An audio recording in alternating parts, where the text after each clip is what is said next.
to today's Pet Pawcast. I'm your host, Dr. Roberta Westbrook, and you're here with us at the Campus for All Animals, the Houston SPCA. And today we are going to talk all about traveling with your pet this summer. It's summertime, it's vacation time. We all want to have fun, go on vacation, and you're going on vacation with your family, but pets are family too. And so you may be considering taking your pet with you, and we'll help you answer some questions about whether or not that's a good idea and how we can help you prepare. In the meantime, I do want to introduce you to our pet of the week this week. You may have to wake him up. It's Brooklyn. Brooklyn's taking a little nap here. She's wondering why we're interrupting her nap. Brooklyn is part of a litter of puppies that was actually dumped at a gas station. Oh, isn't that terrible? And our investigators, our animal cruelty investigators, were notified of this and went to the gas station and picked Brooklyn and her brothers and sisters up. You know, sometimes people think that when they're in a desperate situation, they just will dump animals. And they may think that if they dump the animals, someone with a well-meaning heart will come and get them. And in this case, that was true. You know, our animal cruelty investigators were able to get to the scene and get these puppies and get them to safety, but that's not always the case. And I do want to mention that dumping animals is never a good idea because there's no guarantee that they're going to go to a home to someone who cares. Oftentimes, they will be picked up by persons who abuse them, who use them for fighting, who torture them, who lock them up, and they are left to live a really devastating existence. And dumping them is never the answer. Please get them to a safe place. You can always contact us here at the Houston SPCA or a local rescue groups, but dumping them is not the answer. Luckily, we were able to save Brooklyn and her litter mates, and we know that they're gonna go on to live long, healthy lives. So, and travel with their family. So what we're going to talk to you today about is traveling with your pet. So I'll help you answer some questions really soon. And we'll let Brooklyn take her little nap here.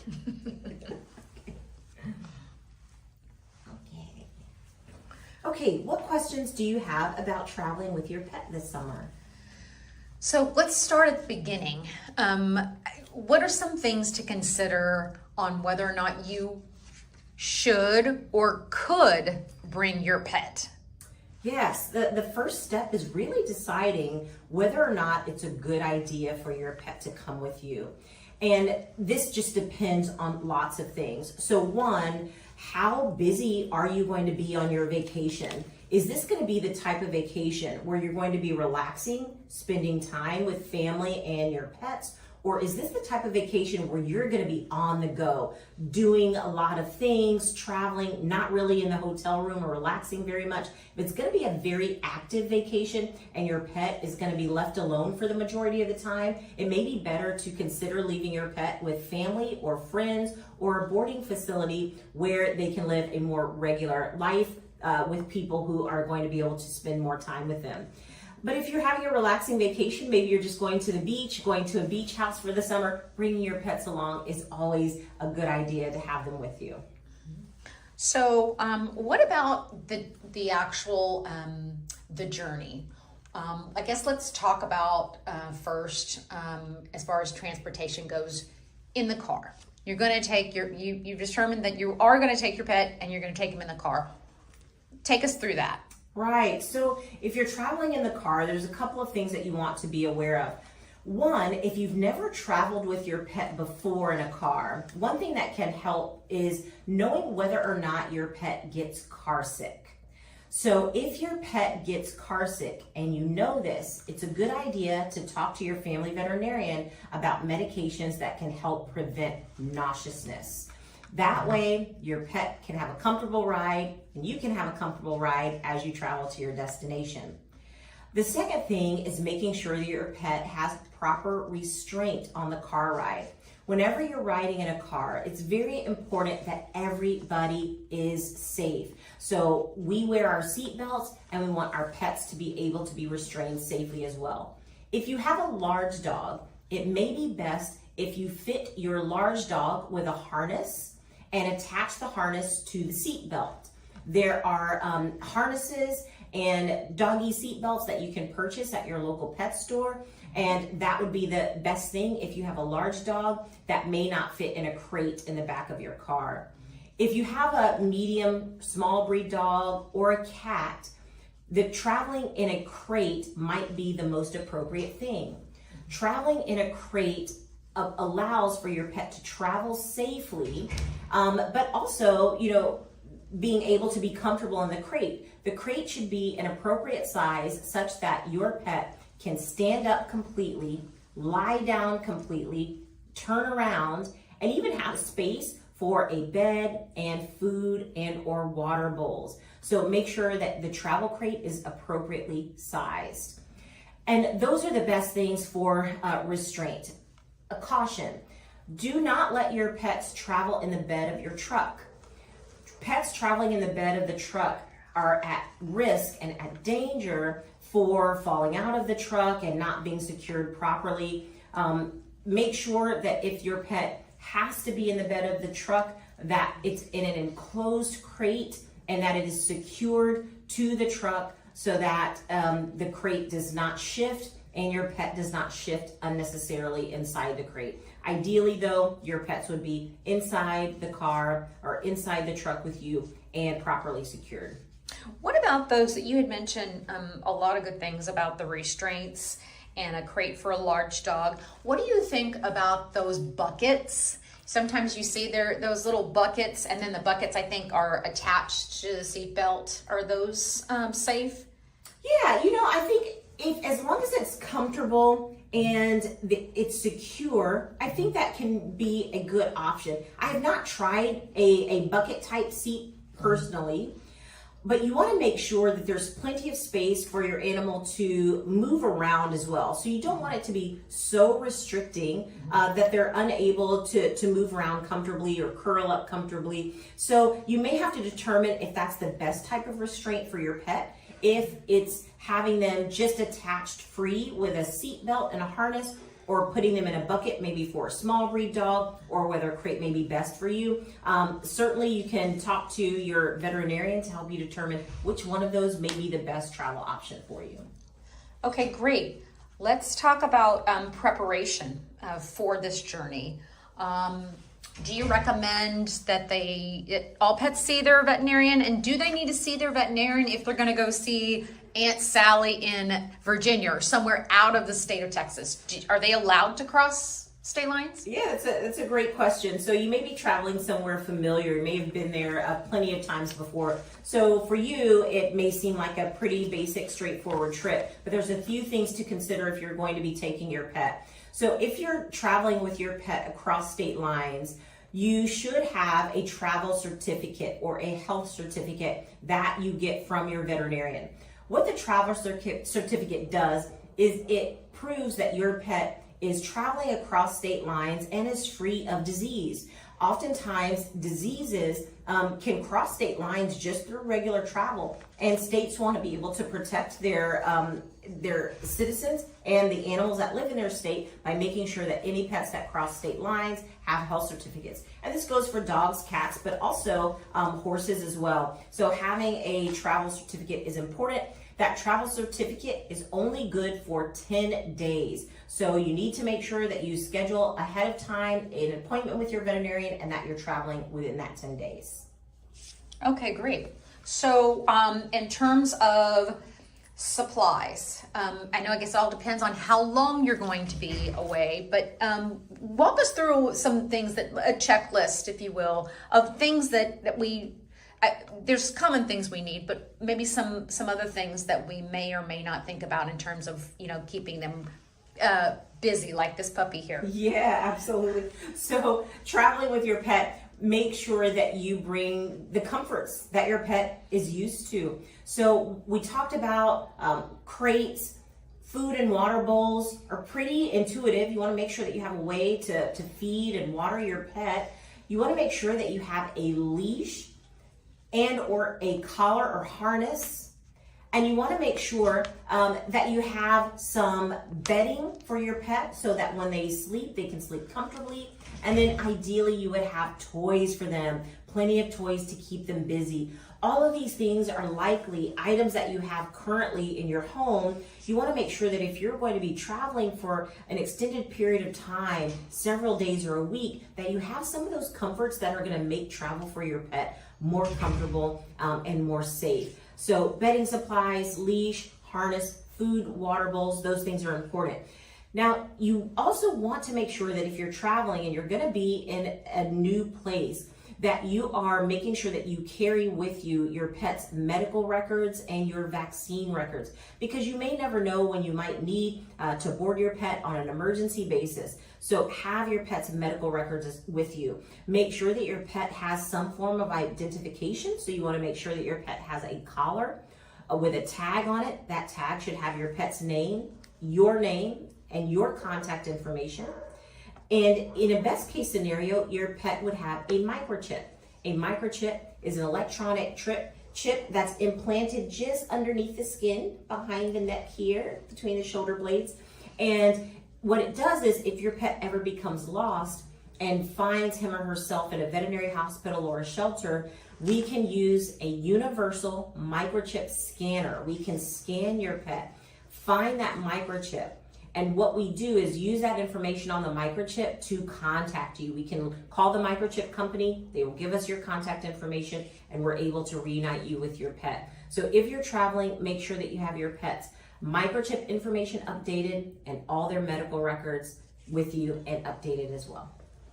So this is not something we all like to talk about when we travel, but like humans, can our pets, especially dogs and cats, get tummy troubles on vacation? Oh yes. So traveling always means good food, right? New, good, delicious food. Sometimes not the food that you're used to. So make sure that if you're traveling with your pet, that you keep their diet as consistent as possible. Is it too sweet? Keep your pet's diet as consistent as possible. The reason that you want to do this is because if your pet starts to eat foods that they're not used to, that their GI tract is not used to, they're at risk for developing vomiting, diarrhea, or other more serious conditions like pancreatitis, which occurs when they eat really fatty foods. So bring your pet's regular food with you. Pack enough for about 2 weeks or more if your trip is going to be longer. But you want to make sure that you have your pet's regular food so that their GI tract is not going to be upset by human foods or other dog foods that maybe they're not used to. And what about considering, depending on where you're going, your pet interacting with other pets? Say you're going to a hotel or you're going to, a home or anywhere you're going, campground. What's the rule on interacting with other people's pets? You don't want to be rude, but sometimes you're like, well, I don't know your dog. Yeah, absolutely. One of the best things that you can do to keep your pet safe when you're traveling, there's going to be other pets, is making sure that they're just on a leash. Because when you let your pet roam free, they're going to be curious. If they see another dog or a cat, they may be curious enough that they run up to the other dog or the cat. And we don't know the personality of the other animals. So we're not sure if that interaction is going to be friendly or not. It's best to have your pet on a harness and a leash, and then talk to the owner of the other pet and ask if their pet is friendly, dog friendly, cat friendly, and have a monitored, guided interaction so that everything goes safely. Now, sometimes you may be traveling and you may be going where there's dog parks and designated spaces for pets to roam free without being on a leash. If it's a designated dog park or area where your pets can roam free, then again, I think you're probably a little bit more safe. Typically, folks who are traveling with their pets that have their pets in those areas usually know the personality of their pet and can be fairly certain that it's not going to cause trouble. If this is your first time though, having your pet on a leash until you get to know the personality of your pet and where you're going might be a good idea. Now remember, if your pet is traveling with you and you're going to be in places, beaches or camping or in the mountains hiking, you always want to make sure that there's safety there, because you don't want your pet to get injured with rocks or trees or wild animals, snakes, or things that your pet may encounter that could cause them harm. So in these areas, just be aware that your pet could encounter other animals that could be dangerous, like snakes, and be prepared to have a plan to get out of there very quickly and contact a veterinarian in the area should your pet become injured while you're out on vacation.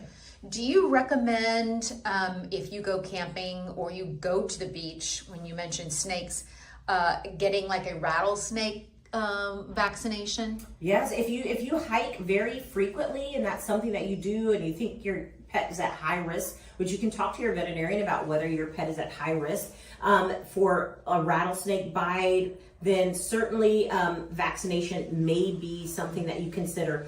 It's not a very common thing, but if you're going to be at high risk and you're going to be hiking in that area, contact your veterinarian and see if they have the vaccine, if it's available, and whether or not they think it's going to be a good idea for you and your pet. Okay, this is kind of off the wall question. Sometimes people think of microchips as a tracker, and we know it's not. It's basically their business card that's embedded in their neck. Is it a good idea to put maybe one of those air tags if you are going camping or you're going in a little more remote area? Does that work, putting an air tag on their collar? Because I personally would panic if I lost my pet while I was on vacation. Yeah, certainly we do not want to lose your pets. And yes, I think there are some commercial trackers that you can use to put on your pet's collar that might be able to help you track your pet. It's not a bad idea. I've not used it personally, so I don't know how well it works, but it's certainly something that you can look into if you're going to be having the kind of vacation where your pet is likely to get lost, or you travel a lot with your pet off leash and you want to make sure that you can keep track of them at all time. Having some sort of tracker that we might normally use for our keys or our purse or our phone may not be a bad idea to look into, just to make sure that you can stay safe. And so what are some safety precautions you can take when you are on the road and everybody needs a bucky stop and everybody's got to go to the bathroom, including our pets? What are some things that you mentioned, obviously keeping them on a leash, but... Yeah. When you're traveling with your pet, they need to stretch their legs as well. So having frequent stops is always good. If you're going on a long road trip, frequent stops that are planned ahead can be more, more beneficial to your pet and to you, so that you can plan those stops, you can relax, you can take your time. But frequent stops to take potty breaks and food and water breaks are important. You want to make sure that your pet is able to get some water and eat a snack while they're on their trip, unless your pet gets car sick. Sometimes pets may not want to eat if they are the type to get car sick. But yes, frequent stops is important, just to give your pets those comfort. Is there any natural things that you can try for car sickness? I know one of mine gets car sick and she just, nothing seems to help. Yeah, I use typically for pets that get car sick, I will use the same types of motion sickness drugs that humans use. So things like Dramamine, Meclizine, those products tend to work pretty well in pets for motion sickness. You should talk to your family veterinarian about the right medication for your pet, and something that's going to be effective as well, which means planning ahead. You may want to get this information weeks before you travel and give it a try. Take the medication, then go on a car ride with your pet to see if it's effective and helps to prevent the motion sickness. That's a great idea. That's a really great idea. Thank you for that. Okay, so let's not neglect our feline friends for a moment. Do cats really want to go on trips? I just have to ask the question. Just got to throw it out there. Yeah, there's some cats who don't mind it. You know, you see pictures and things in social media about cats who are traveling and going on vacation. Going on walks with their dogs. Going right. on walks and even doing water sports with their people. So there are very, some unique cats out there who would love to travel with you and be on vacation with you. And you might know that about your cat. That your cat is pretty adventurous and knows no fear. That might be a good idea. You still want to make sure, though, that you're keeping proper safety precautions, maybe teaching your cat how to walk on a leash, still restraining your cat in the car. I've seen sometimes driving down the highway, cats in the windows or on the dashboard, free in the car. You want to make sure that you're being safe. Pets that are loose in the car are certainly going to be more at risk for injury if there's a sudden stop or an accident. Remember not to keep pets in your lap because that's not safe for them or you either. And don't let your pets hold their head out of the car window because there can be flying debris, the wind, that can actually do damage to their eyes. So you want to make sure that we're not putting them at risk for damage of flying debris outside with them holding their head out. But cats can absolutely travel well with you, have all of the same precautions that you have for your dog. So make sure you have a carrier, make sure you have all their comforts to help them have a good time while they're on their trip with you, their medical records, and certainly cats can travel with you. If you know your cat does not like to travel, I would recommend finding a pet sitter or someone to stay home with your cat so that they can have a comfortable time while you're out. Because there's certainly an added thing with the whole litter box thing. I guess Yeah, absolutely. You got to have a litter box and one that's not going to fall over while you're driving, right? So you have to find a way to have a litter box that can be solidified or tethered in a way to the bottom of the carrier or the crate so that they can have time to go potty as well. So much like that Dramamine, I would imagine you would want them to practice maybe going inside of a crate to use the bathroom. Yeah, absolutely. So anything that you're going to use for traveling, you want to make sure that your pets are used to that particular way of being restrained before you go on your trip. So making sure your cat has gone in and out of a crate, been confined in a crate, knows to find food in a litter box in the crate, that can help just so that they have that memory, that understanding that they can go to the crate for safety and for comfort. Okay, well, next week we're going to talk about all things sunscreen, and we're going to delve really deep, and Dr. Westbrook's going to have some really cool and exciting things to share. But we're just about out of time. Well, fantastic. Yes, please join us next week because there's so much more that we can talk about for traveling with your pet, especially protecting your pet from the heat. You may not have realized that pets may need sunscreen, but they do. And so we'll talk about what can make pets need sunscreen and some of the risks associated with that. So join us next week for the Pet Pawcast. In the meantime, feel free to come on down to our adoption center and meet all of the pets that are available for adoption and hopefully find a pet that you would like to travel with this summer, like Miss Brooklyn. Isn't she so sweet? She'd make a great pet for you. I bet she'd travel well too. I bet she'd travel well. Look, she just sleeps so well. So we'll see you next week on the Pet Pawcast.